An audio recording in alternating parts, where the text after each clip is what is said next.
เอากบแม่พันธุ์มาฝากจ้าตัวใหญ่ๆเอาไปมายอกเล่นนี่น้องวัดโอ้บกวนแล้วเอาไปมายอกกบเล่นจ้า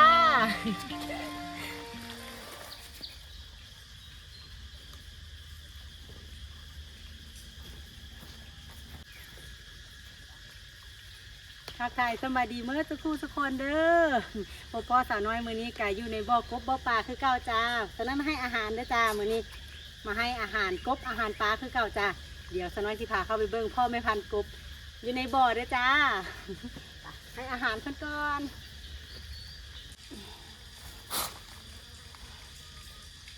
ตอนนี้ยังบ่ทันเห็นกบจากโตอยู่สงสัยเพิ่นแอบอยู่เดี๋ยวสาวน้อยสิเอาให้เบิ่งก่อนแต่ว่าสิเอาอาหารใส่ตรงนี้ไว้ให้เพิ่นเนาะเอาเทไว้แบบนี้จ้ะช่วงนี้ก็เป็นหน้าฝนสน้อยก็สิบ่ค่อยให้เพิ่นหลายปานใดเนาะเพราะว่าเฮามาให้ทุกมื้ออยู่แล้วเพราะว่าเฮาบ่มีรังคาเวลาฝนตกนะอาหารทำสิเปียกแล้วก็เสียทิ่มเนาะก็เลยใส่น้อยๆไว้แบบนี้เพิ่นกินในมื้อนึงเดี๋ยวมื้ออื่นเฮาก็มาให้อาหารอีกคือเก่าจ้าเดี๋ยวสน้อยสิพาเบิ่งพ่อแม่พันธุ์กบกันเด้อไปเนาะนี่เพิ่นพากันมาซนอยู่ในกระเบื้องเนาะแต่ว่าพอเขาให้อาหารไปสักพักนึงพอเขาออกไปเพื่อนก็สิพากันออกมากินอาหารจ้าพ่อแม่พันธุ์กบแต่ว่าอันนี้ก็ยังไม่พอเนาะพ่อแม่พันธุ์กบเขามันมีน้อยเกินไปอยู่บ่าวงมสาวเพื่อนสิไปหามาเพิ่มอีกจ้าหาตัวผู้มาเพิ่มเนาะเพราะว่ากบเขาเพื่อสิที่เขาเพาะไว้เพื่อสิเป็นพ่อแม่พันธุ์ก็สิเป็นปีหน้าปีนี้เขาก็ต้องหามาเพิ่มอีกเพื่อจะได้ลูกฮวกหลายๆจ้ามีบ่อุ้ยบ่มีไปแอบอยู่ใส่หมดเนาะโอ้ยใส่นี่โอ้อยู่นี่มี2 ตัวจ้านี่ปิดไว้โอเคเดี๋ยวสิบกวนเพิ่นเนาะปล่อยให้พ่อแม่พันธุ์เพิ่นได้พักผ่อนเพื่อเตรียมผสมรอบหน้าเนาะเดี๋ยวมื้อนี้สน้อยสิพาอัปเดตเบิ่งลูกฮวกในบ่ออนุบาลของเฮาเพิ่มเด้อจ้าว่าเพิ่นสิเริ่มโตใหญ่สำใดแล้วปะเดี๋ยวสน้อยพาไปชมกันอุ้ย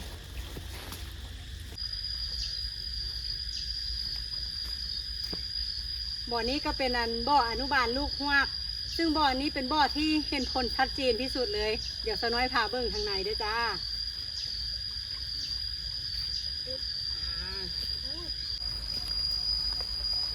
บ่อนี้ที่เห็นผลชัดเจนที่ว่าเห็นลูกฮวกลูกกบหลายด้วยจ้าโอ้ ฝนตกตอนนี้นะทุกคนอากาศกับครึ้มฟ้าครึ้มฝนมีแดดอ่อนๆแต่ว่าฟ้าห้องอยู่จากน้อยเนาะแล้วก็มืดครึ้มเนาะมื้อนี้ก็บรรยากาศดีที่ว่าสน้อยมานาว่าสิเสียยากอะจากว่าสิได้เสียอยู่บ่สันมื้อนี้นะฝนก็คือสิตกอีกแล้วมาเดี๋ยวสน้อยสิฟ้าพาสมลูกฮวกเด้อในบ่อของเขาอ้อมแย่งไว้แบบนี้นะมันสิเห็นเนาะเห็นเป็นกบเป็นฮวกได้ดีเลยเพราะว่าเพิ่นบ่ออกไปทางอื่นได้เพราะว่าที่มันจำกัดเนาะเขาก็เลยสามารถเห็นลูกฮวกลูกกบได้หลายจ้าบ่อนี้กำลังเริ่มใหญ่แล้วมาเดี๋ยวสน้อยพาให้เบิ่งจ้าซึ่งว่าบ่อนี้มันสิเริ่มเป็นลูกฮวกเฮาสิเริ่มเป็นลูกกบแล้วจ้าเป็นลูกกบหลายแล้วเนาะบ่อนี้เนาะ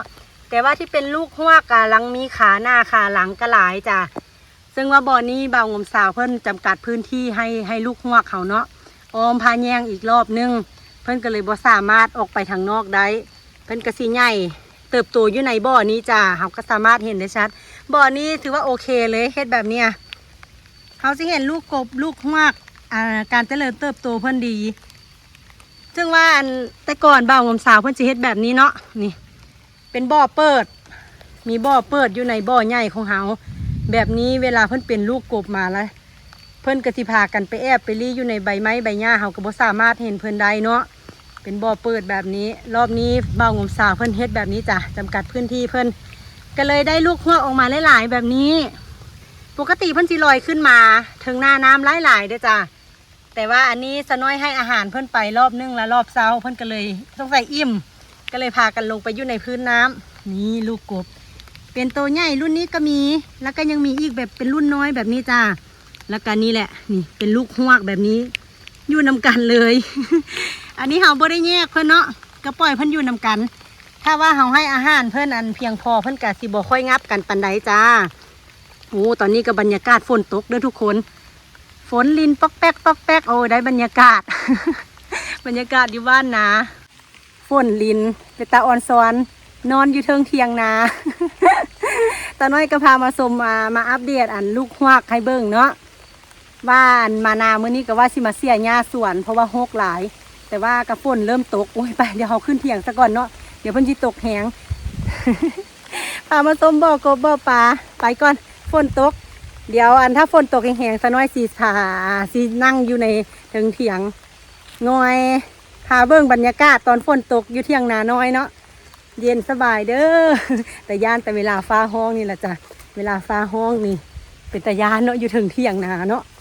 มามื้อนี้ก็ว่าสิมาเอาฟืนอีกคือเก่าเอาฟืนเมื่อนำคือเก่าจ้าแต่เบิ่งอากาศซะก่อนเนาะเพราะฝนตกตอนนี้นะฝนเสาเขาก็สิเสียหญ้าจักน้อยขึ้นเถียงก่อน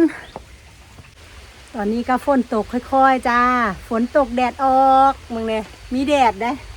มีแดดแต่ว่าฝนตกเนาะจ้าเราก็สินั่งเสาให้ฝนเสาตกซะก่อนเดี๋ยวฝนเสาตกตาน้อยสิพาไปเบิ่งคุณเด้อบ่อลูกฮวกเฮาบ่อผสมพ่อแม่พันธุ์เนาะจ้าเดี๋ยวสน้อยสิพาไปเบิ่งไข่ลูกไข่กบเด้อให้ฝนเสาซะก่อนเนาะตกบ่แห้งดอกจ้าหน้าสีเสาไวอยู่เพราะว่าแดดออกน้ำ เดี๋ยวนั่งเสาเมื่อยซะก่อนเนาะจ้า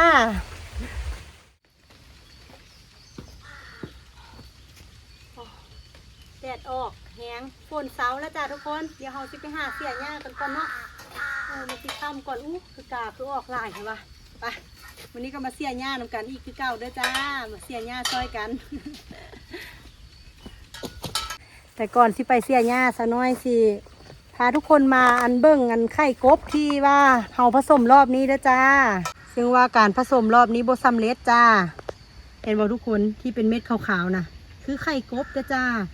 แต่ว่ารอบนี้เพิ่นบ่เบาะเนาะเฮาบ่ได้ลูกฮวกเลยจ้าโตเลยค่ะรอบเนี้ยรอบนี้เป็นรอบที่2นะจ้าที่ว่าเฮาเฮ็ดบ่สำเร็จรอบก่อนหน้านี้ก็อันน้ำเน่าเนาะเฮ็ดให้ลูกหัวของเฮาบ่ออกมาละตุยไปหมดเลยจ้าบ่แม่นว่ามันสิประสบผลสำเร็จทุกรอบนะจ้าที่เฮาเฮ็ดรอบนี้ก็ผิดหวังอีกตามเคยจ้าโอ้ยก็ยากดอกเนาะเฮ็ดหยังก็บ่แม่นว่ามันสิประสบผลสำเร็จดีตลอดทุกครั้งทุกรอบเนาะก็ฝากทุกคนเป็นกำลังใจให้สาวน้อยกับบ้านของสาวเด้อในการเลี้ยงกบเนาะในการเฮ็ดสวนตอนนี้ก็ไปฝนเสาตกแล้วเราไปหาเสียหญ้าสวนดีกว่าเฮ็ดเวียกแนวอื่นท่าเนาะท่าผสมรอบใหม่จ้าไปเสียหญ้าซอยกันเด้อว่าสิย่างมาเสียหญ้าสวนมานี่ก็มาพ่ออันกบจ้าอันนี้เป็นกบพ่อพันธุ์เด้อที่ว่าบ่าวงมสาวเพิ่นเอาออกจากบ่อพักมาเพื่อให้อันบ่อผสมเนาะเพิ่นลักออกมาตอนอันสาวน้อยก็ว่าเพิ่นไปอยู่ใส่บัดแล้วเพิ่นมาอยู่บ่อนี้จ้ะบ่อที่ว่าสาวน้อยเอาไว้โหดมักเพชรโหดสวนนี่เนาะโอ้มาอยู่ตรงนี้นี่เองแต่ว่าเฮาก็สิจับเอาเพิ่นเข้าไปบ่ได้แล้วจ้ะก็สิได้ปล่อยไว้อยู่นี่แหละเดี๋ยวสิเอาอาหารมาไว้ให้เพิ่นกินอยู่นี่จ้าเบิ่งสวนผักบัวผักหอมเฮาก็โอ้ยเฟื่อยฟ้ายไปหมดแล้วจ้าฝนตกหลายสาวน้อยก็สิได้ทำการปลูกใหม่แล้วค่ะแบบเนี้ยโอ้ยก่อนไปเสียหญ้าก็พาส้มสวนซะก่อนเด้อจ้าบัดนี้นี่ มะคุ้งก็กำลังเป็นหมากจะปลูกตั้งหลายต้นมีต้นนี้ใหญ่แล้วก็เป็นหมากแล้วจ้าก็สิได้ตำกินแล้วเด้อส่วนผักบัวผักหอมเฮานี้สาวน้อยสิได้ปลูกใหม่อีกรอบแล้วค่ะเพราะว่าเพิ่นเฟื่อยเพิ่นเป็นต้นน้อยหมดแล้วเนาะเพราะว่าฝนตกบางนึงสาวน้อยกะยากหลายอย่างก็เลยบ่ได้มาดูแลสวนบางในหญ้าหกหากก็มาลกบางหั่นนี่ออกขี้ฝุ่นขี้ดินลกออกก่อนว้ายก็อย่าดอกเดี๋ยวสิทำการปลูกใหม่จ้าอันนี้กระถางหญ้าไปหากกันแล้วเนาะมักเพชรเฮาก็สิได้เก็บอีกแล้วจ้าเดี๋ยวมื้อนี้สาวน้อยสิเก็บไปอีกอยู่ได้เก็บเรื่อยๆมักเพชรเฮานี่เป็นให้ได้เก็บอยู่จ้าเรื่อยๆบ่ได้ซื้อเลยมาเบิ่งหญ้าทางนี้จ้านี่แหละเฮาสิมาเสียหญ้าโคกขนาดเลยอันนี้นะโอ้ยเบิ่งเนี่ยว่าสิขายหญ้าหุ้มจ้าบ้าวงมสาวเพิ่นเจ็บแขนเนาะเพิ่นก็เลยบ่สามารถที่จะสิมาตัดหญ้าให้สาวน้อยได้จ้ะสาวน้อยก็สิได้ใช้มักจกนี่แหละสับเอาไปซะก่อน พอถ้าให้บ่าวงมสาวเพิ่นสาวเจ็บแขนเนาะก็บ่แม่นว่าเจ็บแขนดอกจ้ะแขนเพิ่นลอยเพิ่นไปหาเห็ดหลายหาเห็ดเพาะหลายก็เลยแขนลอยสาวน้อยก็สิมาทำกันเอามักจกล่ะค่ะเสีย สับออกเนาะใส่มักจกนี่ละจ้าสับหญ้าไปก่อน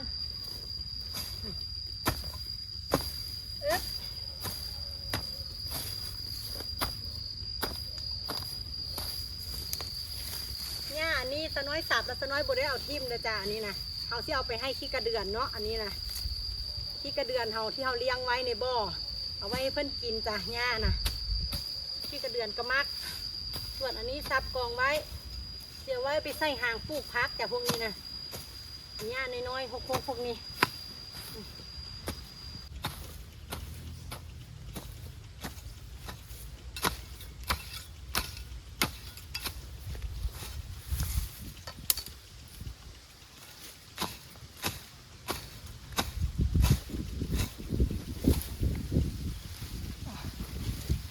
ไม้อันนี้สน้อยอันถอนออกจากเขื่อนมะเขือเอาไปไว้ดังไฟดีกว่าเนาะไว้อ้อยไฟ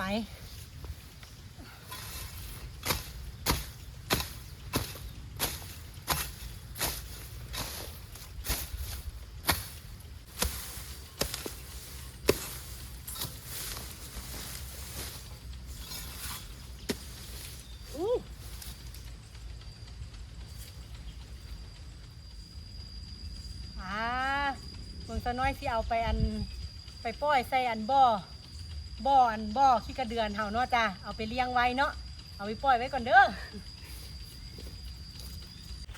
นี่ ขี้กระเดือนใหญ่อุ้ยจับจนจ้อยเขาสิเอาไปปล่อยใส่บ่อกบที่เขาเลี้ยงขี้กระเดือนเนาะอุ้ยเข้ามาในบ่อซะก่อนจ้าอุ้ยกบเข้ามาก็เห็นกบจ้าคุณเอาลีแล้วเป็นตึกใจมาแหงนี่จ้าตรงนี้เป็นตรงที่เขาเลี้ยงขี้กระเดือนเนาะสน้อยสิปล่อยเพิ่นไว้ตรงนี้จ้ะเขาเลี้ยงขี้กระเดือนไว้บ่อนี่แหละจ้ะโพนนี่แหละเลี้ยงไว้เป็นอาหารกบนั่นแหละจ้าเฮากะเอาขี้กระเดือนนี่เห็นบ่ขี้กระเดือนน้อยดึกเป็นบ่อนนี้เป็นบ่อนที่เขาเลี้ยงขี้กระเดือนเขาสิเอาหญ้ามากองไว้ให้เพิ่นกินอยู่นี่แหละจ้าขี้งอขี้ควายเนาะที่สน้อยไปเอามาก็สิมากองไว้ให้เพิ่นกินเขาเลี้ยงขี้กระเดือนไว้เพื่อให้เป็นอาหารกบจ้าแล้วเขาก็สิสามารถใส่มูลใส่เดือนดินตรงนี้แหละจ้ะเอาไปเฮ็ดฝุ่นเนาะไปไว้ปลูกพักค่ะตอนนี้ยังบ่ทันมีหลายเนาะถ้ามันมีหลายกว่านี้ก่อนสน้อยก็สิตากเอาไปปลูกพักไปเป็นฝุ่นจ้านี่เอาไว้ตรงนี้เลย พี่กระเดือนใหญ่ให้เพิ่นออกแม่แพร่ลูกหลายๆเนาะบ่อปลาซิวเฮาบ่อปลาซิวบ่อกบบ่อนี้ก็ได้จ้าอันนี้ก็มาอัปเดตให้เบิ่งนำก่อนปลาซิวเฮาเลี้ยงปลาซิวในน้ำตื้นเห็นอยู่บ่ในกล้อง เห็นธรรมชาติปูปลากบในบ่อในหนองเฮาแล้วก็มีความสุขได้ทุกคนเลยตะน้อยนะมากหลายนี่กบกบอบกบเฮาลูกฮวกเลยจ้าพวกนี้นะเป็นใหญ่เป็นกบแล้วจ้าในบ่อนี้เนาะแล้วก็มีอีกบ่อนึงเดี๋ยวสน้อยอัปเดตให้เบิ่งจ้าบ่อนี้บ่อนี้ก็อีกบ่อนึงเป็นลูกฮวกที่เอาผสมแล้วเอามาไว้เนาะสน้อยเปิดน้ำใส่เพื่อให้เพิ่นให้น้ำใสแต่ว่าบ่อนี้ก็สน้อยมาเบิ่งละบ่มีลูกฮวกจักว่าเพิ่นไปใสเห็นลูกฮวกอยู่บ่ฮอด20 ตัวซ้ำเนี่ยเวลามาถ่ายแบบนี้ก็บ่ค่อยเห็นเลยจ้ะจักว่าเพิ่นเหี่ยไปใส่เหมือดตอนที่สน้อยเอาลูกฮวกมาปล่อยใส่เนาะหลายเด้ผสมรอบนั้นน่ะได้ตั้งหลายแต่ว่าพอเอามาปล่อยได้ประมาณ2 อาทิตย์บ่จักว่าลูกฮวกไปใส่เหมือดบ่อนี้ก็อีกบ่อนึงที่ว่าบ่อประสบผลสำเร็จเนาะมีลูกฮวกอย่างอยู่บ่ฮอด30 ตัวซะมั้งตอนเวลาเราเอาอาหารมาห่วยให้เพิ่นเนาะมาสิบ่เห็นเพิ่นขึ้นมากินเลยก็เป็นอีกรอบนึงที่ว่าผิดหวังอยู่จ้ะรอบนี้ก็ได้จากลูกฮวกหลายๆเอามาปล่อยแล้วก็บ่ค่อยเห็นลูกฮวกทั้งที่ว่าเขาอ้อมแย่งไว้หมดเด้อค่ะอ้อมแย่งไว้แต่ว่าก็เพิ่นอาจสิตุยมั้ง ก็บ่แน่ใจคือกันเขาก็เลยมาเปิดน้ำสน้อยก็เลยมาเปิดน้ำใส่เพิ่มเอาเปิดน้ำใส่ให้เพิ่นใส่จ้ะถ้าว่าบ่ผ่านรอบนี้ก็เดี๋ยวเขาผสมรอบหน้าเขาก็สิเอามาลงไว้บ่อนี้จ้าเฮ็ดหยังกะบ่แม่นว่ามันสิประสบผลสำเร็จง่ายๆเนาะบ่เป็นหยัง เดี๋ยวสู้ใหม่เอารอบใหม่ไป เอาไปเสียหญ้าสวนต่อกันดีกว่าเดี๋ยวย้ายมันค่ำเนาะย้านฝนตกน้ำจ้าไป เสียหญ้ากับบ่หันได้แล้วดอกทุกคนก็ค่อยเสียไปมื้อละน้อยเนาะตอนนี้สน้อยว่าสิไปหาซับเอาหน่อไม้เมื่อไว้ต้มซะก่อนจ้าเพื่ออยากแกงกินแรงเนาะไปเดี๋ยวสน้อยที่พาไปซับเอาอันหน่อไม้เด้อมาต้มกินแรงต้มจำเจียวกะปิกระแซบคือกันจ้าทางไปก่อนหน่อไม้สน้อยกระลัดออกมาทางส่วนยางลุงเนาะตรงนี้ทุกคนฝนตกเพิ่นกรีดยางไว้กับน้ำเต็มโปะจังลองจังแรงอยู่เนาะโอ้เสียดายเด้เสียดายขี้ยางเด้บึงเนี่ยเป็นก้อนอยู่โอ้ยเสียหาย กรีดยางยามฝนเนาะมันก็แบบนี้แหละมาเบิ่งนอสะก่อนว่ามันออกอยู่บ่โอ้สะน้อยเห็นนอแล้วออกอยู่จ้าทุกคนเดี๋ยวสะน้อยให้เบิ่งเด้อมารอบนั้นได้2 นอโอ้รอบนี้ได้อยู่เลยออกอยู่นี่นอบักใหญ่ว่าสิบ่มาซ่องเบิ่งแล้วโอ้ได้อยู่นะทางพุ่นอีกจ้ะนี่เดี๋ยวเอาสิซับเอาซะก่อนเด้อสะน้อยทำการซับซะก่อนจ้า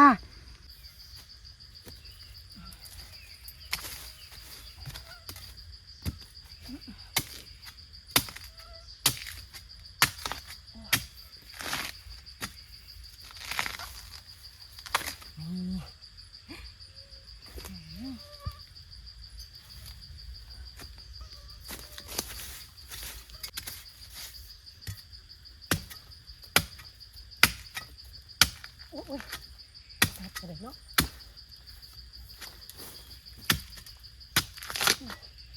ตัดไปถึงมองไกลกับเพื่อนี่2 นอ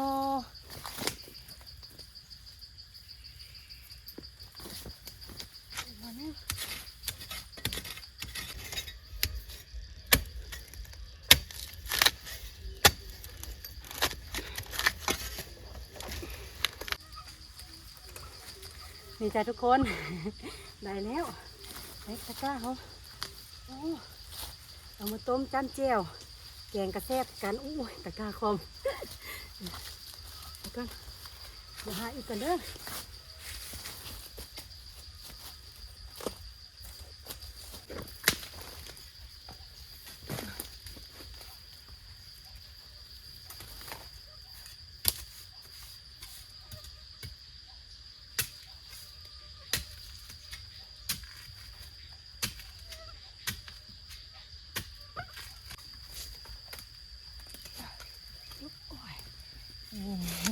โอ้มื้อนี้ได้แต่นอนใหญ่ๆเลยจ้านี่อึ๊บโอ้พอได้แกงพอได้ต้มจ้าหน่อไม้นี่ก็เป็นอาหารแซ่บเด้อสะน้อยมักกินต้มจำแจ่วกินกระป่นแกงกระแซ่บไปโอเคเด้อละตัวนี้เพิ่นสูงแล้วปล่อยไว้นี่เลยจ้าบ่เอาดอกเอาไว้ไปโอ้ย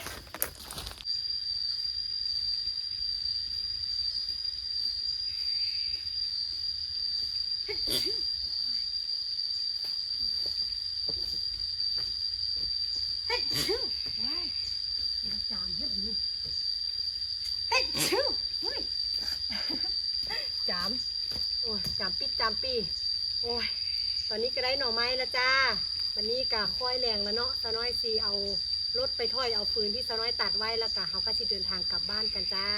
ไปเดี๋ยวไปเอาฟืนขึ้นรถก่อนเด้อ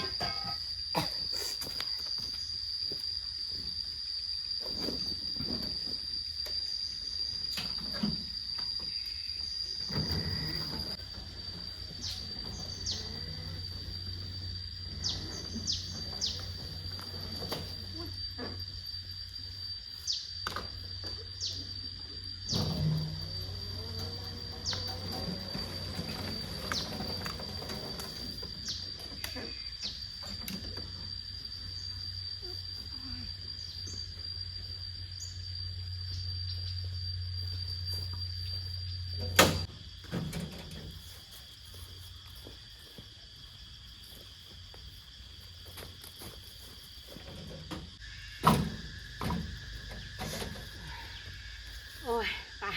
โอเคทุกคนมันก็ค่อยข้ามไล่แล้วเนาะเดี๋ยวสน้อยกาสิคนฟืนขึ้นรถแล้วละกาสิเดินทางกลับเลยจ้า มานาทุกมื้อก็ต้องหาฟืนมือนำเนาะเพราะว่าเขาใช้ฟืนดังไฟจ้าสำหรับคลิปนี้สาวน้อยกาขอจบไว้เพียงเท่านี้เด้อฝากเป็นกำลังใจให้สาวน้อยให้คลิปต่อไปแน่เป็นกำลังใจให้ในการเลี้ยงกบเลี้ยงปลาในการเฮ็ดสวนนี้ด้วยจ้าสาวน้อยกาเป็นกำลังใจให้พี่ๆเอื้อยๆเพื่อนๆทุกคนประสบผลสำเร็จในทุกหน้าที่การงานเด้อบ่ว่าที่เป็นการเฮ็ดคลิปเนาะก็ขอให้ประสบผลสำเร็จคือกันจ้าเป็นกำลังใจให้กันสำหรับคลิปนี้สาวน้อยก็จบไว้เพียงเท่านี้พบกันใหม่คลิปหน้าเด้อสบายดีบ๊ายบาย